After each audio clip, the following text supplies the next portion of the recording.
안녕하세요. 여러분의 건강 길잡이 100세 손녀딸내미입니다. 나이가 들면 여기저기 쑤시고 아픈 건 자연스러운 일이라 생각하시는 분들 많죠.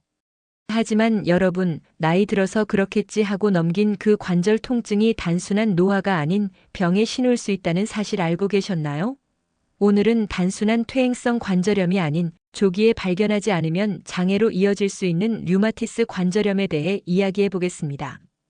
특히 아침에 손가락이 뻣뻣하고 잘 구부러지지 않거나 쿡쿡 쑤시는 느낌이 든다면 오늘 영상 끝까지 꼭 시청해 주세요. 먼저 이런 증상 혹시 겪어보신 적 있으신가요? 아침에 손이 잘 펴지지 않고 손가락 마디가 붓고 뻣뻣한 느낌. 시간이 지나면 좀 풀리지만 찝찝한 통증이 남아있는 상태. 단순히 추운 날씨 탓이라 여기기 쉽지만 이런 증상은 류마티스 관절염의 초기 신호일 수 있습니다. 건강보험심사평가원의 조사에 따르면 최근 3년간 우리나라 류마티스 관절염 환자 수는 14% 이상 증가했다고 합니다. 특히 50대 여성에게서 많이 발견되고 치료 시기를 놓치면 염증이 관절을 변형시키고 심하면 장애로까지 이어질 수 있습니다. 류마티스 관절염은 단순한 관절의 노화가 아니라 면역 체계가 자기 몸을 공격해서 생기는 자가면역 질환입니다. 내 몸의 면역세포가 세균이나 바이러스가 아닌 내 관절을 적으로 착각하고 염증을 일으키는 거죠. 관절 안쪽을 감싸는 활막이라는 조직이 붓고 염증이 생기면서 통증과 붓기, 열감이 나타납니다. 시간이 지나면 관절이 점점 변형되고 뼈가 닳아버려 손이나 발 모양이 휘기도 해요. 그래서 류마티스 관절염은 초기에 발견해서 치료를 시작하는 게 정말 중요합니다. 그럼 퇴행성 관절염과는 어떻게 다를까요? 퇴행성 관절염은 나이가 들면서 연골이 닳아 생기는 퇴화성 질환이라면 류마티스 관절염은 면역이 과도하게 활성화되어 생기는 염증성 질환이에요. 퇴행성은 무릎, 엉덩이, 허리 같은 하중이 많이 걸리는 부위에 생기지만 류마티스는 손가락, 손목, 팔꿈치, 발가락처럼 작은 관절부터 시작합니다. 특히 양쪽 관절에 대칭적으로 통증이 오는 게 큰 특징이에요. 예를 들어 오른손 검지가 아프면 왼손 검지도 비슷하게 아프다 이런 식이죠. 또 한 가지 구분 포인트는 아침 뻣뻣함입니다. 퇴행성 관절염은 움직이면 금세 풀리지만 류마티스는 아침에 뻣뻣함이 1시간 이상 지속되기도 합니다.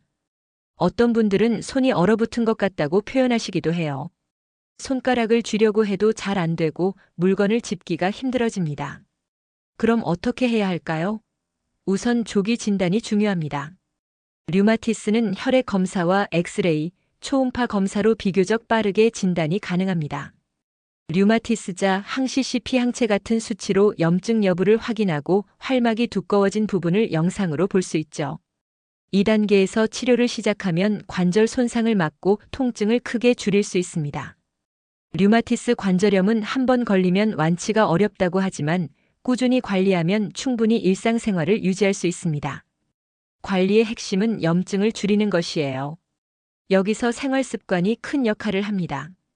첫째, 흡연은 반드시 끊어야 합니다.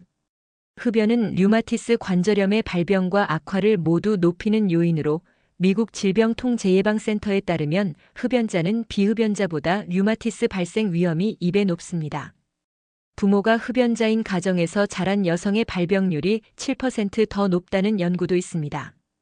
둘째, 관절 주변 근육을 강화하는 단계별 운동이 필요합니다.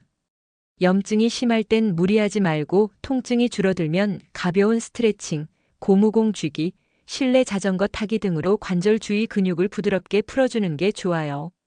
단, 아플 때 참으면서 운동하는 건 절대 금물이에요. 셋째, 적정 온도와 습도를 유지하기입니다. 류마티스 관절염은 날씨 변화에 민감해요.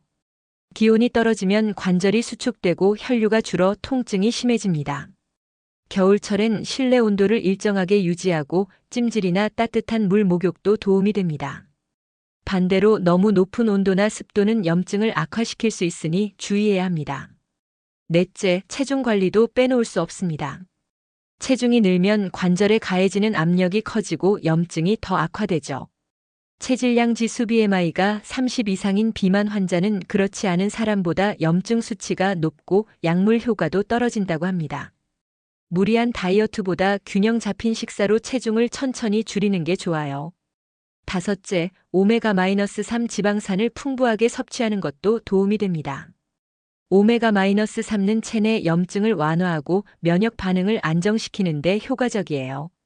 프랑스 국립보건연구소의 연구에 따르면 오메가-3을 주 2회 이상 꾸준히 섭취한 여성은 그렇지 않은 여성보다 류마티스 발생 위험이 26% 낮았다고 합니다. 고등어, 연어, 견과류가 대표적이죠.